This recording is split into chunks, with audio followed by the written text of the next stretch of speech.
Come va? E bentornati sul mio canale. Come sempre, prima di iniziare il video vi ricordo di iscrivervi qui sotto al mio canale di YouTube, di attivare anche la campanellina così sarete sempre aggiornati su tutte le prossime novità. Allora, ve lo dico già, mettetevi comodi e ascoltate il video fino alla fine perché ci sono delle cose importantissime che vi devo dire per quanto riguarda sia i pagamenti e per quanto riguarda i rinnovi. Quindi non ascoltate, poi eventualmente mi fate domande. Tanto lo sapete, io le vostre domande le leggo sempre tutte. Quelle più interessanti poi rispondo con un video, magari di solito con uno short, oppure creo un argomento e ne parlo qua in un video lungo. Quindi partiamo subitissimo con il primo argomento di oggi. Allora, finalmente trovato la pagina del sito internet dell'INPS, dove si parla delle date di pagamento per tutti coloro che aspettano gli arretrati nel caso in cui il patto di attivazione digitale non venga sottoscritto nello stesso mese di presentazione della domanda, ma successivamente. E dice: perché parli di questa cosa? Perché? Perché tra un po', tra qualche settimana, sarà il momento del rinnovo dell'assegno di inclusione. Quindi io so già che sicuro ci sarà qualcuno che farà paciocchi su paciocchi, ok? Quindi è meglio parlarne prima, almeno così si sa cosa fare e come muoversi. Diciamo che la pagina che ho trovato è una pagina un po' vecchia, però secondo me potrebbe tornare veramente molto utile per capirci qualcosa. Quindi a questo punto partiamo un po' da lontano. E lo so già che adesso tutti quanti butteranno giù il video, ma perché? Se non partiamo da là è inutile che vi state a preoccupare, perché poi alla fine è da là che bisogna partire, no? Perché l'INPS ha parlato tempo fa, non è che ha parlato oggi, capito? Quindi partiamo da qua. A partire dalle domande presentate dal mese di febbraio, i pagamenti all'esito positivo dell'istruttoria verranno riconosciuti dal mese successivo a quello di sottoscrizione del patto di attivazione digitale. Ed è qui molto importante, ricordatevi che quando ci sarà da fare il rinnovo a questo benedetto PAD. Detto questo, nel caso in cui il patto di attivazione digitale non venga sottoscritto nello stesso mese di presentazione della domanda, cosa che sicuramente a qualcuno capiterà, ma successivamente il pagamento del beneficio, all'esito positivo dell'istruttoria, verrà riconosciuto dal mese successivo alla sottoscrizione del PAD. Facciamo un esempio di date, anche qua sono un po' date vecchie, però è giusto per farvi capire. Quindi domande presentate entro marzo, facciamo un esempio, questo è un esempio, no? Domande presentate entro marzo, poi voi vi fate tutti i vostri calcoli dopo, Sottoscrizione del patto di attivazione digitale ed esito positivo, per dire a maggio. Poi disponibilità carta di inclusione con importo accreditato 15 giugno. Poi abbiamo un altro caso, e cioè nel caso in cui il patto di attivazione digitale, ok, venga sottoscritto contestualmente alla presentazione della domanda, contestualmente, e comunque nello stesso mese, ma l'esito positivo dell'istruttoria viene confermato nel o nei mesi successivi.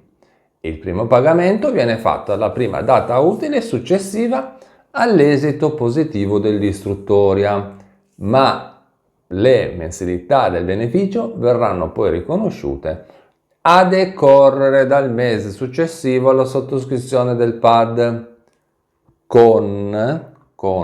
attenzione, con erogazione delle mensilità arretrate spettanti. Se volete avere maggiori informazioni su come funzionano le date di pagamento con i relativi accrediti e quant'altro, vi lascio poi qui sotto nella descrizione del video, il collegamento al sito internet, ovviamente dell'INPS, con tutte le date segnate.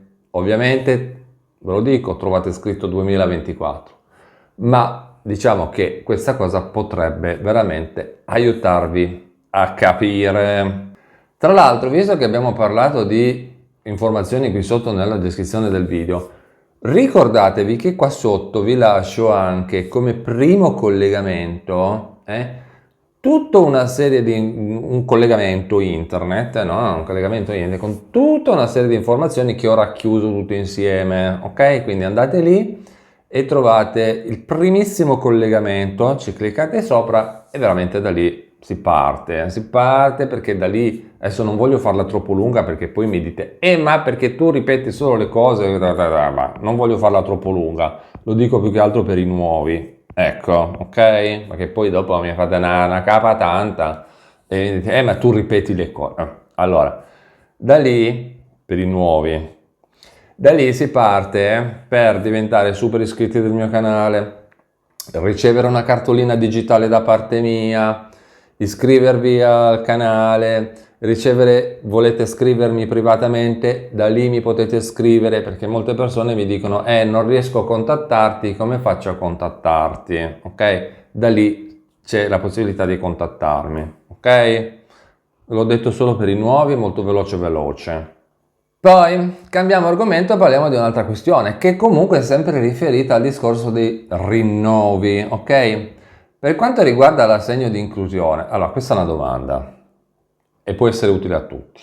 L'ho presa come esempio. Per quanto riguarda l'assegno di inclusione, se a parte il mese di stop si deve considerare anche il giorno per richiedere il rinnovo avendo ricevuto sempre la ricarica a fine mese? Allora, la questione del giorno per il rinnovo dell'assegno di inclusione ADI è importante e comunque può generare veramente della confusione. Perché secondo me anche la questione dei giorni secondo me crea casino. Allora, ecco come funziona a questo punto, considerando anche la tua ricarica a fine mese. Allora, primo, la regola del mese di stop. Lo sapete, l'assegno di inclusione ha una durata massima di 18 mesi per la prima erogazione, successivamente può essere rinnovato per periodi di 12 mesi, ma sempre con un mese di stop tra un periodo di erogazione e l'altro.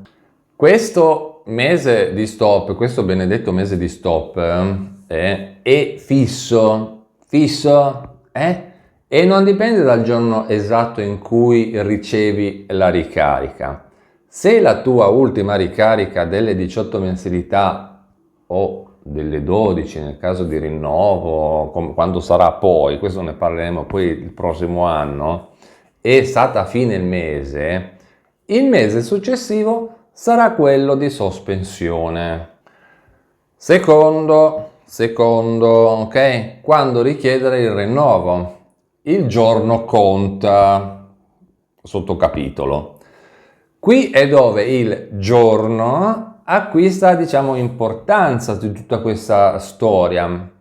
Sebbene il mese di stop sia fisso, e da lì non si scappa, la domanda di rinnovo va presentata nel mese successivo a quello di scadenza delle 18 mensilità o delle 12 quando poi sarà, ok? Comunque dovete sempre contare 18 mesi, pagamenti e quant'altro. Facciamo un esempio, perché se no poi già me l'avete chiesto, ma come si contano, Cioè io veramente non trovo difficoltà nel conteggio dei mesi perché ti metti gennaio, febbraio, marzo, aprile, maggio, giugno e conti fino a 18. Cioè, almeno fino lì non credo ci sia una grossa difficoltà. Però molte persone mi chiedono come si contano i mesi. Allora, se la tua ultima ricarica delle 18 mensilità è stata o comunque sarà a fine giugno di quest'anno, per dire, il mese di luglio sarà il mese di stop. Quindi dovrai presentare la domanda di rinnovo nel mese di luglio. Quindi stiamo parlando del mese di stop. Se la domanda viene accolta e le condizioni rimangono, La prima ricarica del nuovo ciclo, a sto punto però delle 12 mensilità, arriverà ad agosto.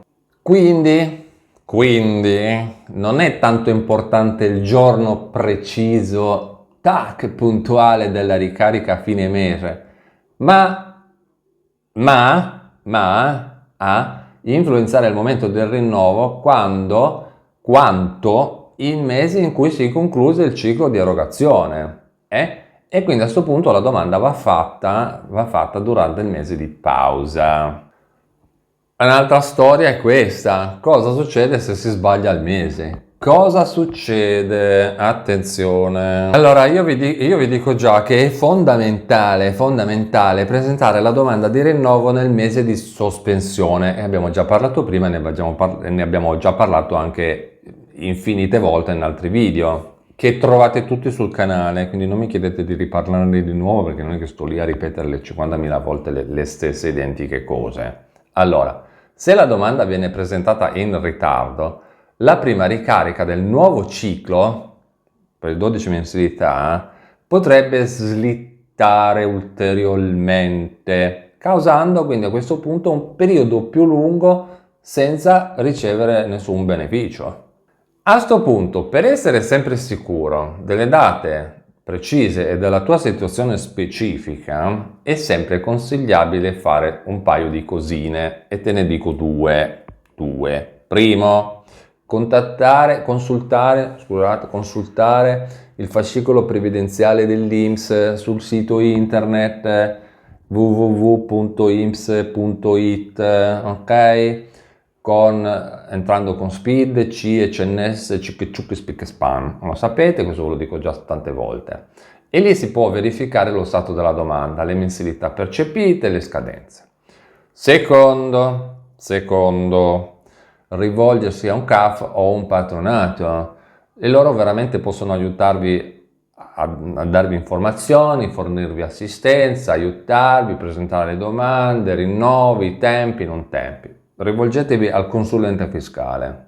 Ultime cosine, ma secondo me non meno importanti sono: hai verificato già quanti mesi stai percependo l'assegno di inclusione per capire quando si avvicina la scadenza dei tuoi 18 mesi? Domanda. Consiglio sempre, per avere la certezza assoluta della tua situazione specifica, data di scadenza esatta delle mensilità, mese di stop, quanto e non quanto, domanda accolta non accolta, è quella di consultare il fascicolo previdenziale del cittadino, o sul sito internet dell'INPS, oppure CAF, patronato, consulente fiscale, avvocato, commercialista, tributarista e chi che sia che ti segue la pratica fiscale. Loro possono darti una mano sullo stato della tua domanda, le mensilità pagate e le prossime scadenze.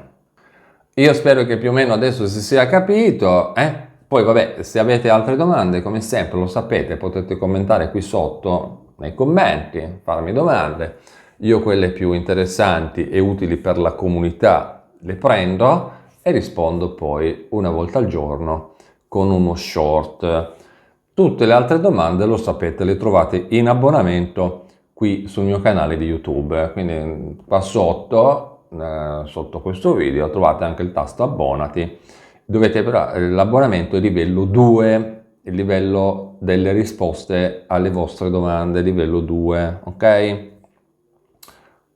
Spero che così si sia capito tutto.